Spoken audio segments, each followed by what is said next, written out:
صلی اللہ محمد وعلی محمد سامعین گرامی، ہمارے سلسلہ در کتاب فقہ باب الطہارت درس نمبر 39 سے 41، اور اس میں جو ہے ہم غسل مس المیت کے بارے میں ہم پڑھیں گے. یعنی وہ شخص جو میت کو غسل دیں گے یا میت کو چھوئیں گے تو اس کے غسل کے بارے میں آپ کو یہاں شاہ علیہ رحمت کی تعلیمات روشنی میں تھوڑی توضیح دیں گے. تو آپ فرماتے ہیں اما بہرحال غسل المیت، یعنی غسل المیت یعنی میت کو غسل دینے والے پر، وہ شخص غسل المیت یعنی میت کو دہنا، یعنی جو شخص میت کو دہنے پر جو غسل واجب ہو جاتی ہے، تو میت سے تعلق رکھنے والی جو غسل ہے اس کے احکامات یہ ہے. غسل المیت سے مراد کیا ہے؟ آنی سے مراد میت کو دہنا، یعنی میت کو دہنے کی وجہ سے جو غسل انسان پہ واجب ہو جاتے دہنے واجب پر، اس کے بارے میں فرماتے ہیں اس سے میرا مراد آنی سے مراد میرا یہ کیا ہے، یہ ہے کہ یجب واجب ہے علی غاسل المیت، وہ شخص جو مردے کو دوہتا ہے، مردے کو غسل دیتا ہے، مردے کو غسل دینے والے پر واجب ہے یغتسل، یہ کہ وہ بھی ایک غسل کریں کل جنوبی، جس طرح غسل جنابت والے،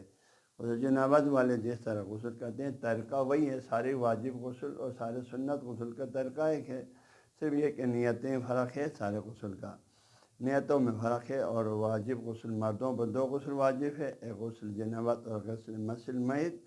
یا غسل، اور خواتین پر جو ہے کل 3-4 غسل واجب ہے، اور ایک غسل استحاضہ کا بھی،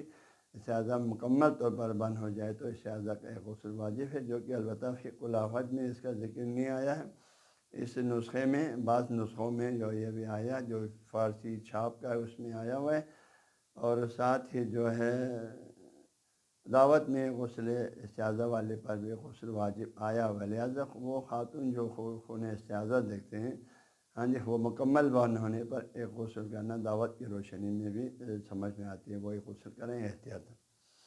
باقی یہاں پر فرماتے ہیں اما غسل المیت ان یجب واجب علی غاسل المیت، میت کو مردے کو غسل دھونے والے پر واجب ہے کیا کرنا ہے، یغتسل، یہ کہ وہ غسل کریں کل جنوبی، یا جس طرح جنابت کے شکار شخص جس طریقے سے غسل کرتے ہیں اسی طریقے سے یہ بھی ایک غسل کرنا واجب ہے. تو اس عبارت سے یہ تو سمجھ میں آ گیا کہ جو شخص میت کو غسل دیں گے اس پر غسل واجب ہے. پھر یہاں ایک سوال یہ پیدا ہو جاتا ہے، اگر کوئی شخص میت کو غسل دینے سے پہلے ہاتھ لگائیں اس کے جسم پر،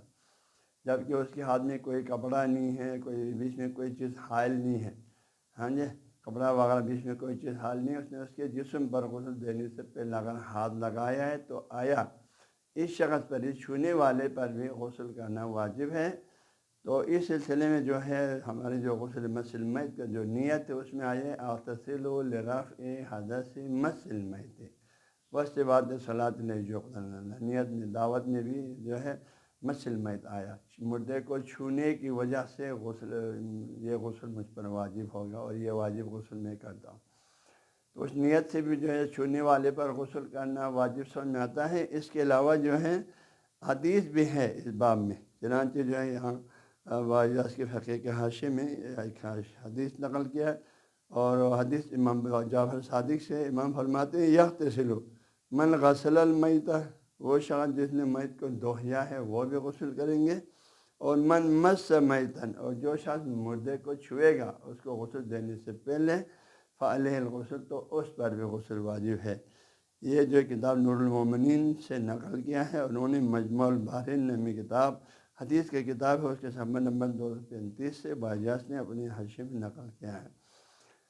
تو دعوت کے نسخوں میں بھی غسل مس میں چھونے والے پر بھی غسل ذکر ہو گیا. اس وجہ سے احتیاط اسی میں ہے.